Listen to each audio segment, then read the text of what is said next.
Kibaw ba ka? Ni atong relasyon ba mura mag-asymptote? Ha? Kaya nga naman? No matter how close we are, di man siya ta pwede mo cross the line. Nga naman na, tubag ako no ko. Ha? Nabuang ka, maestra ko ninyo. Balik ito sa muling kuranan. Sa unsa lang yung nakatunan sa matda. Ay,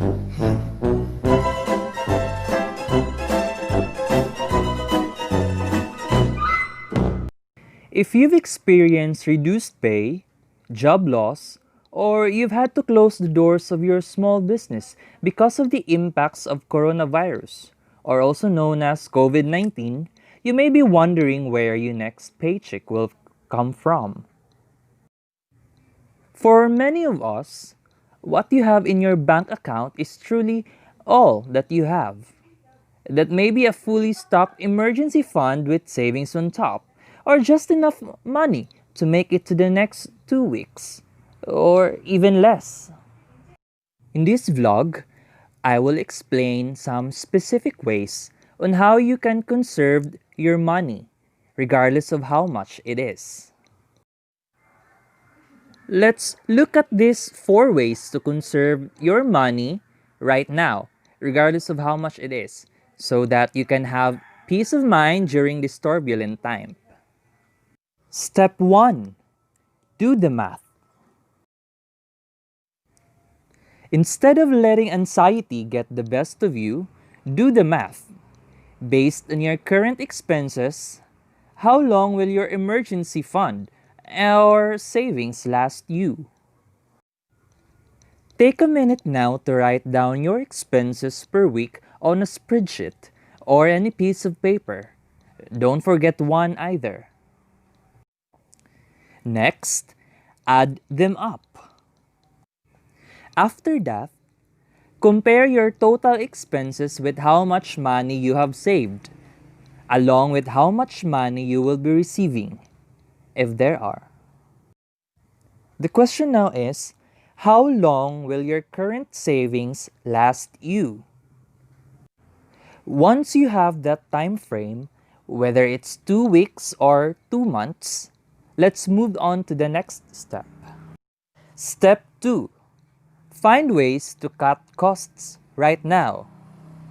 Now that you have the time frame, let's try and lengthen it as much as possible by cutting some of your expenses immediately. Take a look at your current expenses. Which of them can you get rid of right now? Maybe you can cut your cable bill or subscriptions that you don't need. Maybe you signed up for a service months ago, but you haven't even been using it. Something to keep in mind during this step is that because of social distancing, shelter in place, or quarantine, some of your costs may already be cut. For example, during this time, you may not need money for commuting to work, eating out, weekend entertainment, or travel. Be sure to take note of this into your spreadsheet.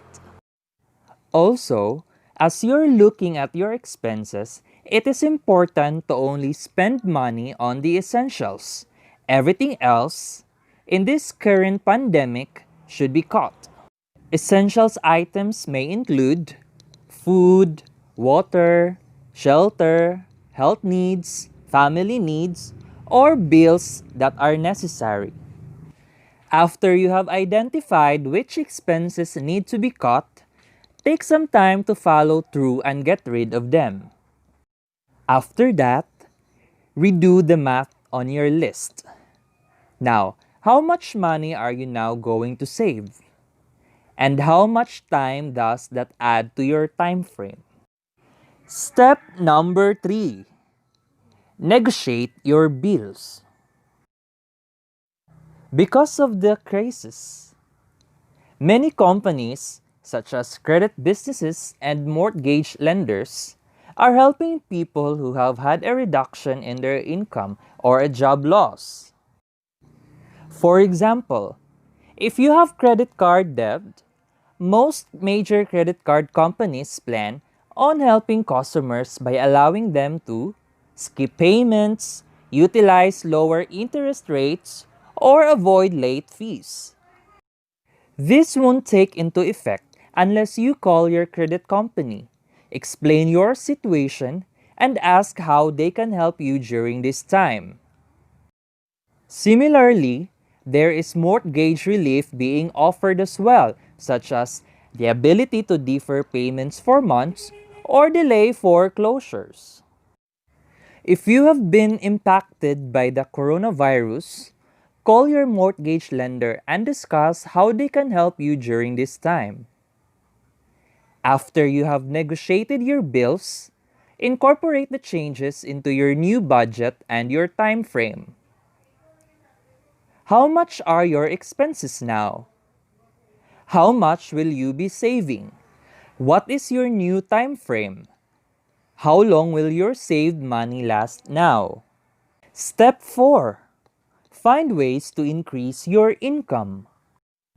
The truth is that there is no limit to how much you can make.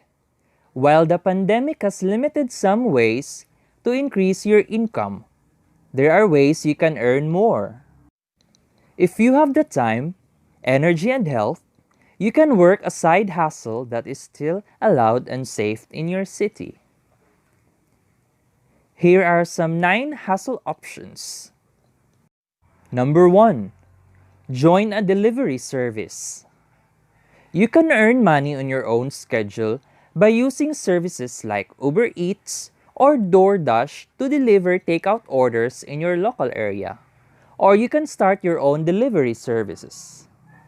Number 2. Teach courses online. Through websites like Udemy, you can create your own course in a topic that you are passionate about. Whenever someone purchases your class, you earn money.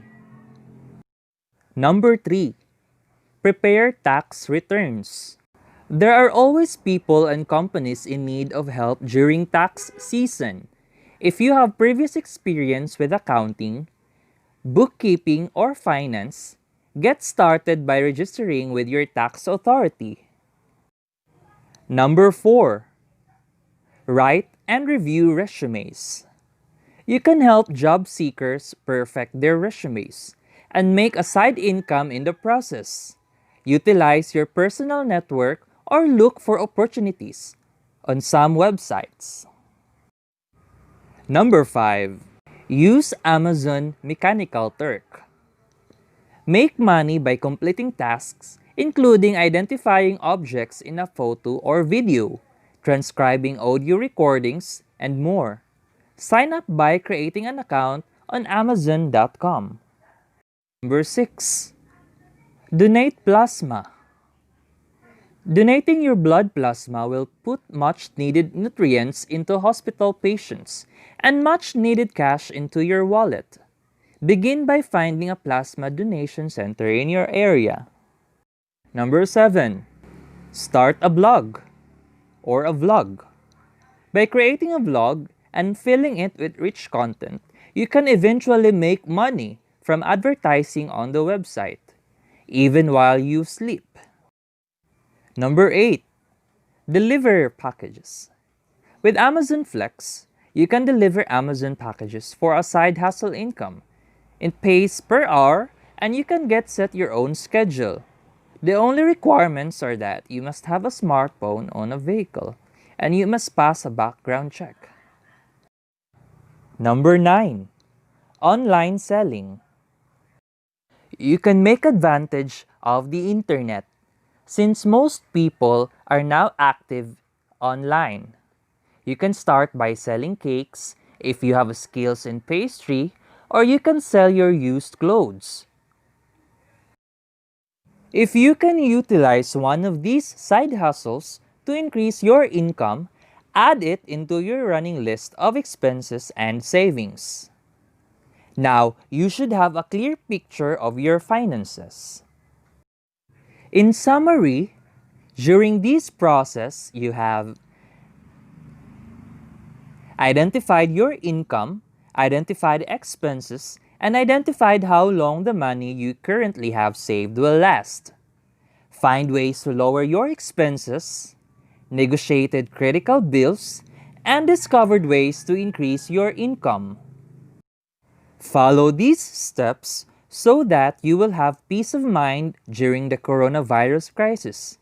And along the way, share the process with others so they can experience financial peace during this crisis as well.